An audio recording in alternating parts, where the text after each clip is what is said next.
new step in my vlog journey. Speaking to the camera like this is very hard for me. People want to see more of my real life, a space to express. But then I start to feel the insecurity. Here's the pieces I'm working on. More engagement with my audience. I saw that they're real people. Hi, if this is your first time yapping on YouTube, what will you yap about?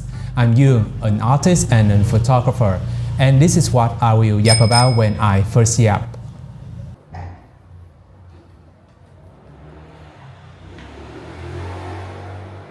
If my love is foreign and I don't learn to buy. If you are a frequent viewer of my channel, you will see that this is something new. I'm experimenting. I heard that it's a new trend on YouTube, like people want to see more of my real life, and people also like to hear about the artist yapping about everything, about art process, about life.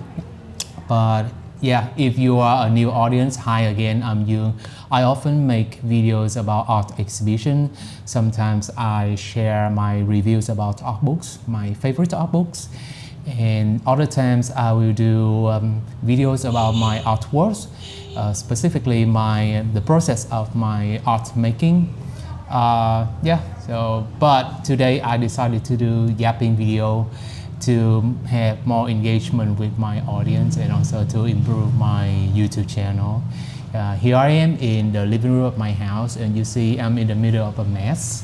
I'm painting some pieces from my series typography paintings, but this time I do 4 pieces and just 1 piece is typography. This means home. The other 3 pieces is about people at cafe. Most of my big paintings are about people at the cafe, but this time I decided to do just 3 more pieces. They're all about people at the cafe. I saw them, they're real people. I saw them at the cafe, and I try to depict them in my own style. So yeah, here today I decided I will do yapping while painting.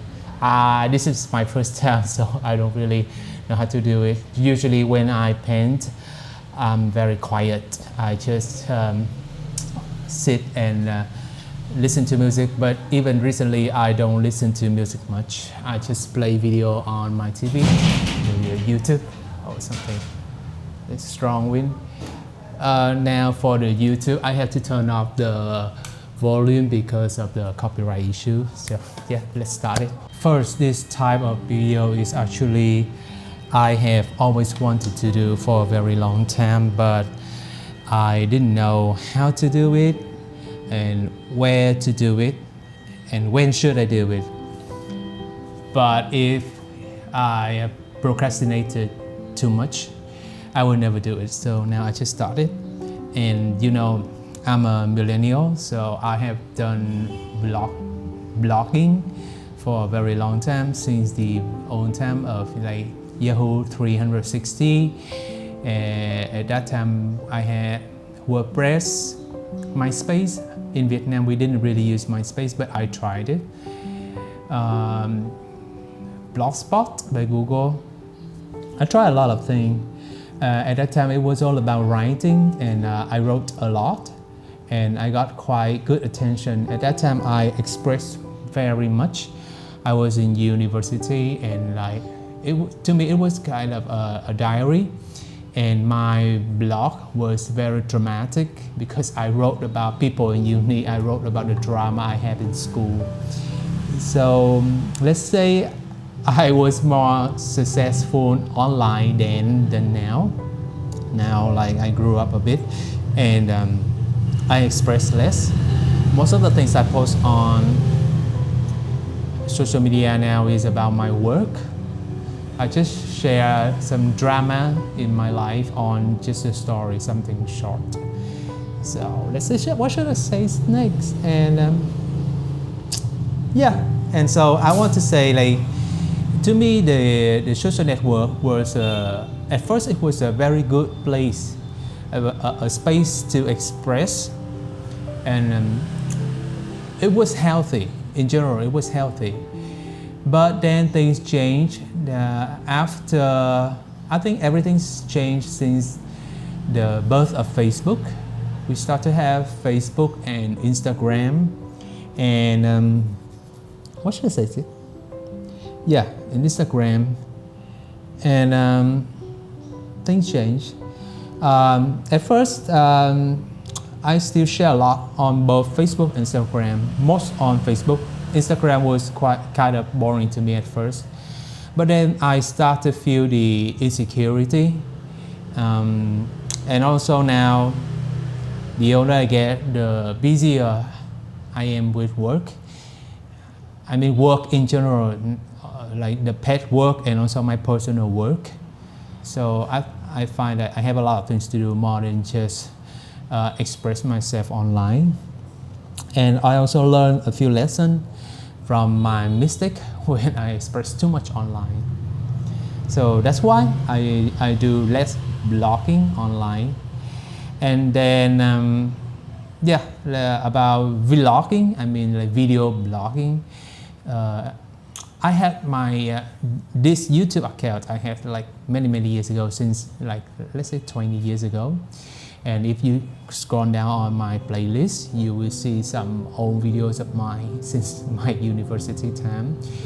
And it actually had more views than now. At that time, I didn't really use YouTube. I just use YouTube as a place to upload my video that I capture in school and then I share with my friends. But for some reason, it got like 10,000 views, a few thousand views. Yeah, I don't think that those views are from the people in my school then. It must be international, but yeah, I don't know. And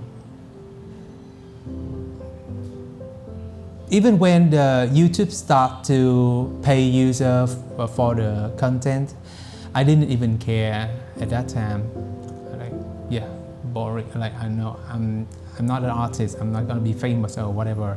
At that time I was a professional photographer, and many people told me like you should do YouTube about your job. I said no, I cannot do video about my job. First, I'm very busy at work. Second, some of the jobs require confidentiality. It means I cannot show what happens at the scene, at the set, online to the public eyes. So I didn't really care. Kind of pity. It was the golden time, the golden age of YouTube, like for somebody to do something to make money on YouTube. And then the big change came when the COVID-19 happened. I started to make vlogs since 2020 during the COVID time, when I have less job and I have more spare time. I remember I was inspired by a friend. She's a long-time friend of mine since university, and during the social distance, she started making videos about her drawing. She just draw portraits. She did really well, and then she started to get popular with her drawing.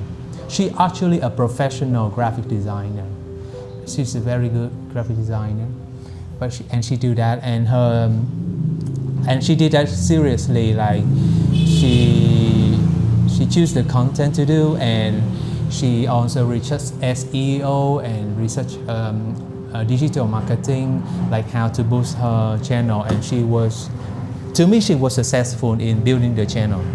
And then she changed her content into tutorials, like design tutorial, and it was good, and her channel grew well. So I was inspired by her. But at that time, I still not think about making vlogs, getting popular or something. I still prefer to use YouTube as a way to express myself. And I was inspired by her, so I also start my vlog with videos about sketching. I like drawing, and I think, oh, this is the time. I have a lot of time now to do sketching and drawing, and I have no stress about view like now. I just do it. Like my friends also told me, oh, why did you do this? Why did you do that? You will not get many views if you do that. I was like, I don't really care. I just do it for fun. Yeah, and then things change after the COVID-19 social distance. It was like the end of October 2021. Like we could go out, and people went out a lot, like release, the feeling. And then they go to a public event, they go to exhibition a lot. And indeed, there were many art exhibition then. I still remember the place, the Lausanne place. It's a flagship place by the insurance company AIA. And when I go out, I find that, yeah, I will capture my journey to the art exhibition, and I can do vlog about it. Because first, it's something I really like. I have liked to do it for a very long time. So I think, okay, if I follow this journey, I can go in a long way, in a long time. And also, like, it was kind of blooming, a lot of art exhibition then. So I think, yeah. And I started to do it more seriously, even though we were just with my phone, but I do it seriously. Like, I paid for copyright music, and I do it seriously. And I edit the content carefully. I make the title, whatever, but I start to pay attention to like design the thumbnails and things, like try to build a serious YouTube channel. And my channel then didn't bloom, but it get like 200, 300 views per video. So then, okay, it's a good start. And then I had another big step in my journey in vlogging is my trip to, so noisy. Yeah, it's 4:30 p.m. now. It's my big trip to South Korea. It's like my first trip outside of Southeast Asia for 10 years, since 2012 and 2013. I haven't been outside Southeast Asia. So it was a big trip to me. And like, it's just not big in terms of money and the distance. It's also big in terms of preparation, because if you know, like Vietnamese, it was very hard for Vietnamese, especially freelance Vietnamese like me, to get a visa to travel to South Korea. But fortunately, I have a good travel history. Like, I traveled to Australia, I studied in Australia, I traveled to France and Spain, and I also have a master degree, let's say, and I live in big city. So I have quite a good profile to get a visa to travel to South Korea. So it was a big trip for me. So I decided to invest on that trip. I think, okay, it's a big trip. I will do a vlog about it. It may have to grow my channel significantly. So I bring my camera, my photography camera, and my phone. At that time, I didn't have a vlog camera. And I did a trip for 5 days in Seoul, just Seoul. And I visited all those big museum and gallery in Seoul. I still remember the first time I'm in Samcheong Road. It was amazing. And I was like almost fearless then. Like, can you imagine? I'm scared of speaking in public. But I stand in the middle of Samcheong Road and I speak to the camera, and I stand in front of the Hyundai Gallery and I do a quick review of the exhibition inside Hyundai Gallery. It was a big step for me, in, let's say, in the journey of vlogging. And you know, like when I go back, and it took me like 1 or 2 months to finish editing all the things I got from the South Korea trip. I made like 5 episodes. At that time, I was still slow in editing the video. It took me like 1 or 2 weeks to finish 1 episode. I was really slow, and at that time I still got job to do. Now I get more, like, let's say, I can do the edit faster now. So my vlog journey got into another step, and I was very happy about the trip. I'm just not happy that the content didn't help my channel grow much. It got, like, of course, it got more view from the trip to, like, from the content about South Korea, but it, how do I say, it got me the wrong audience. At that time, I felt it, but I wasn't sure. Because let's say if I put a video about traveling to Seoul, about traveling to South Korea, I will attract a certain amount of viewers who care about traveling to South Korea, of course. But my taste of traveling to South Korea is not the same as the mass audience who care about traveling to South Korea. Let's say if you search on YouTube like traveling to Seoul, most of the videos are about where to eat, where to visit, like for good photo. Like, how many of them are about art museum and gallery? Like, they aim, of course, they aim for the mass audience. They don't aim for the art lover or the artist, right? And so that's why my videos about my trip to South Korea didn't bloom. And then can you imagine, let's say I got like quite a good amount of subscriber to my channel then. But then after the content I post about South Korea, I come back to the content about the art exhibition in my hometown. And that would be very boring to the mass audience, to many people. And that may be, I think that may be a big problem for my channel until now. So I invest a lot, but I attract the wrong audience. But I don't mind. I kept going, making vlogs about art exhibition in my hometown. And also, I think that maybe I haven't invested enough, let's say SEO and video title, whatever. And I was very optimistic then. And in the next year, I came back to South Korea for another trip. It was also an art trip. You can find the videos in my channel in the playlist named Korea Art Trip. You can see in my channel. This time I invested more seriously.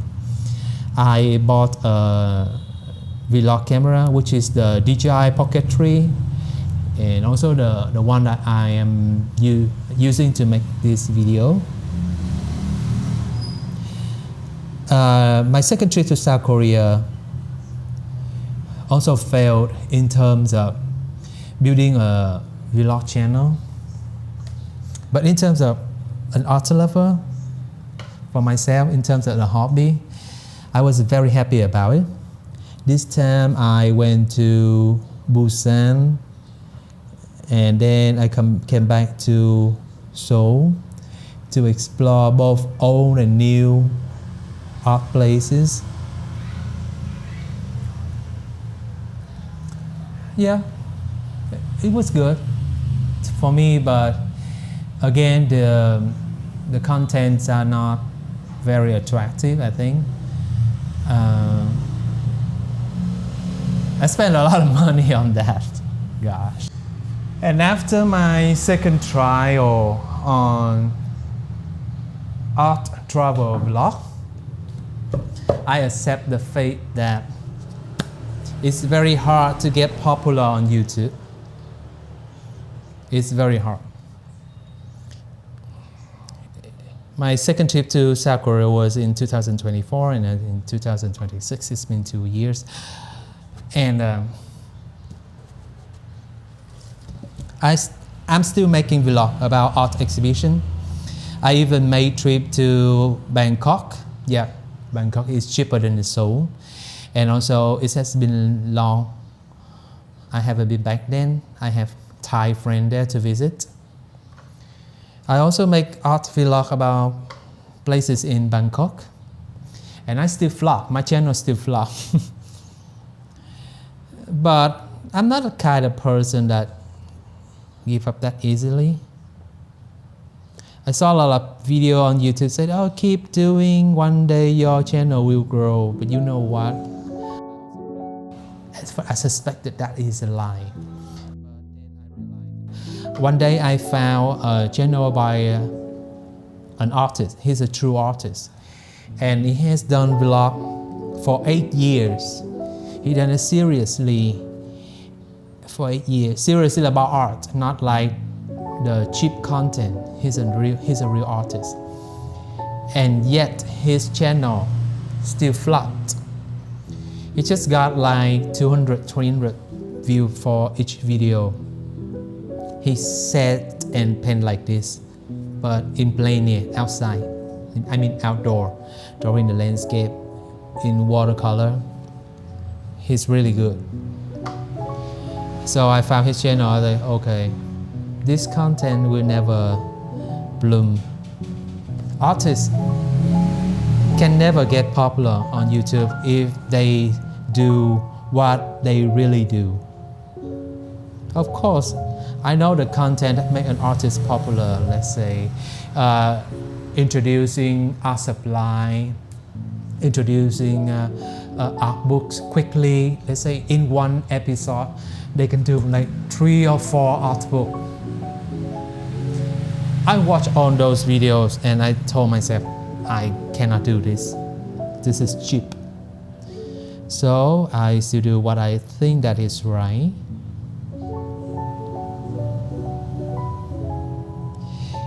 I don't really follow trend, but this time I'm following a trend. On YouTube they say that the yapping video is coming back. The unedited raw video is coming back. So I want to do them because that's what I used to do. That's what I really wanted to do for a really long time. And it's funny, like if you scroll down on my YouTube to the videos, let's say 20 years ago, you will see I do raw video. I don't edit them much. And then when I start my vlog channel, I learned to edit the video. I learned to speak, I learned to make the script, and I still fail. And then the trend is like going backward, you know. Like people get tired of a polished video.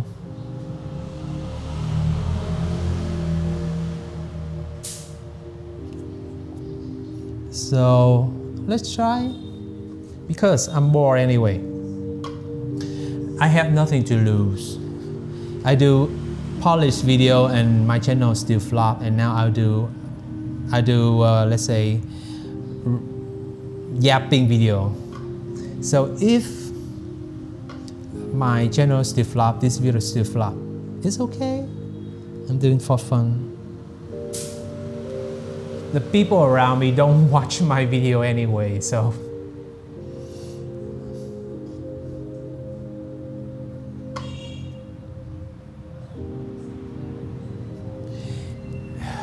optimistically, let's say I always have 50-50 when I try something new.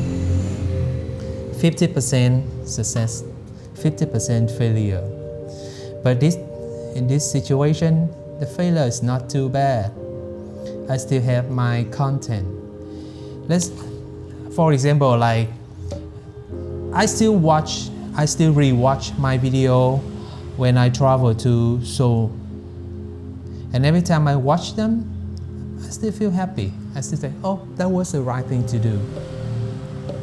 And you know, our mind, we can't remember everything about what happened to our past. Sometimes the data is wrong. So I have to thank myself for making those videos or taking those pictures about my trip. Because when I review them, the memories coming back. So it was a good thing to do.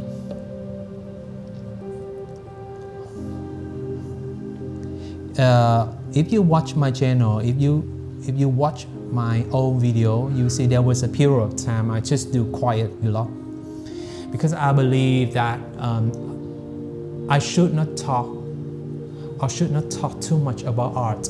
I just want to show people about the art exhibition, the local art in my hometown. I think that I have no right to say anything about them. I just want to show the visual. But then okay, let's speak again to improve the channel. So I do voice over. At first in Vietnamese. I hope that okay, I cannot succeed internationally. Let's aim for the local viewer. Then I do voice over in Vietnamese, and I still fail. So I decided to change again. Okay, I do something I like. I will give priority to what I like. Right? I prefer to speak in English than in Vietnamese. It's just my preference because I have learned English for a very long time since my childhood, and I have achieved a lot of things thanks to my hard work in studying English. So now I will do something in English. That's what I thought. And yeah, also there's a tiny chance that if I do video in English, I can reach to more people in the world than if I do videos in Vietnamese. That's just my optimistic thinking. What I really like about vlog in English is that now YouTube has the AI, and when I do the voice in English, YouTube will automatically do the auto sub. It will translate my voice into other language. That is very great to me. I love it. I love to hear my video in other language other than English. Like sometimes I play my vlog and I choose the language like Korean or Japanese, and I love that. I imagine like what would a Korean or a Japanese think when they watch my video, especially the South Korean people when they watch my video traveling to the places in their country. Yeah. So this yapping video is a new step in my vlog journey. It's a new challenge for me because doing direct speaking to the camera like this is very hard for me. It's, of course, it's much harder than the voiceover. With the voiceover, I have the script. I can pronounce English more carefully. Somebody say that your English is very good. They don't know that it was edited. I have to speak one sentence over and over again. Like sometimes I do like 5 times just one sentence for the voiceover to be really good. But with this, I don't know. I don't know how I would feel when I edited this video. I hope it would not be cringe. Let's conclude this video. I think it's long now. This video is my first yapping video, and I want to yap about my vlog journey. How did I start? And what happened to my channel? Like how I failed over and over again, yet I still do it. But it's for myself now. And in the future, I hope that I can still travel. I can still save money and get a visa to travel to certain places. And of course, when I travel to new places, I will make art vlog about those places. I really hope so. I also hope that this video and my channel will reach more audience internationally. It's not just about the view or making money from YouTube now. It's something common among the creative community, like an artist, a singer, or painter. They like to do the work alone, but they want the public to see their work. They want to be seen. So the same at any content creator, right? I'm an artist, so I know it. So of course, I make vlog and I want as many people as possible to see it. That's it. I don't know what else to do for this first yapping video, and I hope that I will do more. I don't want to just make one yapping video and then I stop there. When I try something, I want to be consistent. I want to make, let's say, at least 3 videos about this, about yapping. So, I hope you support my video and support my channel. Goodbye.